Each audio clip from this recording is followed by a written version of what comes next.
Thank you, Speaker. Am I audible? You may proceed. Thank you, Speaker. Speaker, today the MCC rises to highlight the visible disparity between black informal settlements and colored informal settlements in the Western Cape.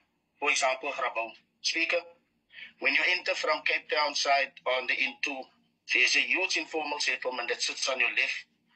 Now, these people are from the Eastern Cape and some are foreign nationals.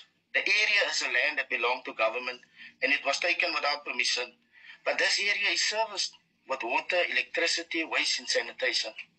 Speaker, as you travel down just past Grabouw, on the same road, on your right-hand side, there you will find Knoflooskraal. Now there you will find there's an indigenous group of Aboriginal people, or they are offsprings of the Aboriginal, or they're blood related to the Aboriginal. But it's a group of people that wants to preserve their roots and culture. Speaker, just like Orania, like the Xhosas or Zulus, our vendors, we would also love to preserve our culture and our way of life. Now, this community has been there for close to 5 years with no services provided. And we ask ourselves, why? Why are the Aboriginal or the colored community treated like third-class citizens?